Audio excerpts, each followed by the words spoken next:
mill these drivers is amazing. Yeah, I'm sure you've seen the video. Right? Yeah, I think they said it takes 4 hours to mill each one. It's crazy. They're getting a different machine now. Adding another machine just to mill some small parts and stuff.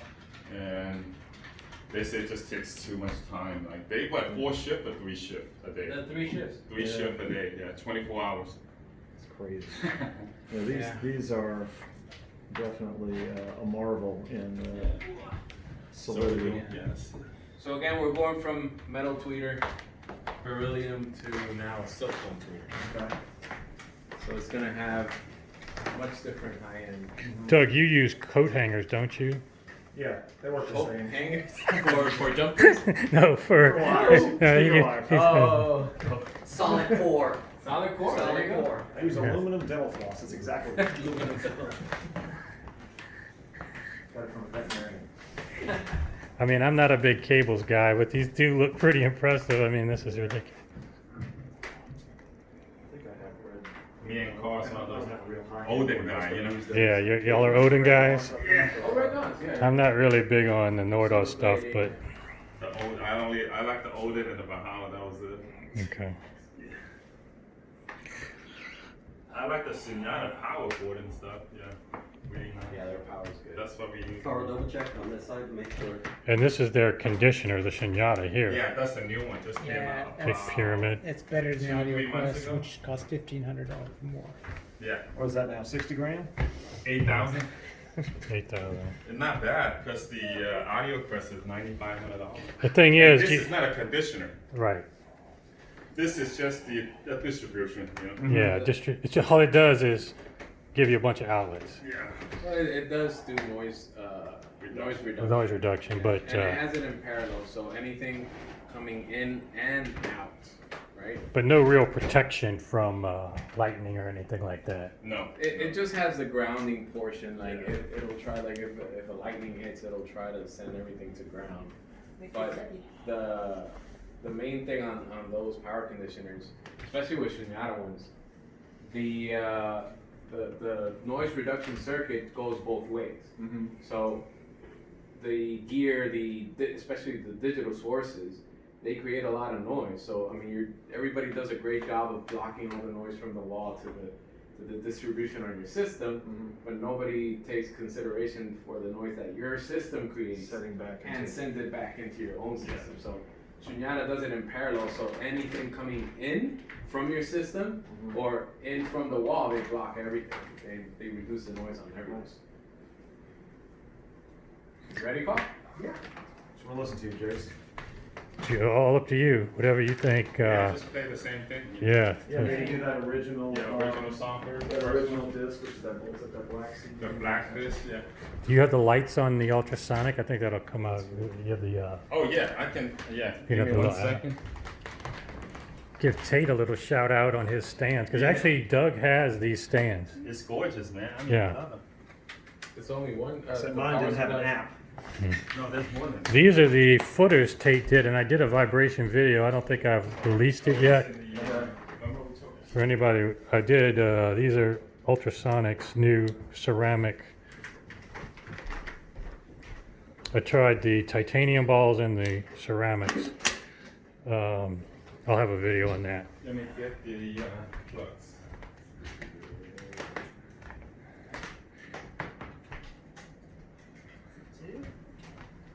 All right, I'll let y'all start listening.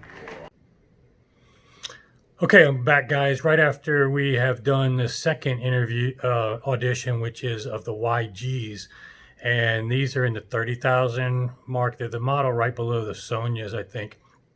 Anyway, I'll have all that in the description. Sorry, don't have it memorized. But the important thing is, I think the consensus, at least from everybody downstairs, is that they like the YGs better than the Rockports because mainly the bass is a sealed port design, and that's what Doug is noticing on his test tracks, is that the bass extension or just the whole control and sound of the bass is a little more just awesome. You know, it's very well portrayed. And I would agree, I use seal box subs and I close the ports on my speakers. Now don't just go throwing socks into any port speaker you have. You just can't do that on every speaker and expect it to improve. So you have to trial and error because of the crossover. It may cause problems with your amp driving it, who knows. So just don't do that arbitrarily, because I'm saying a seal port is better in this case.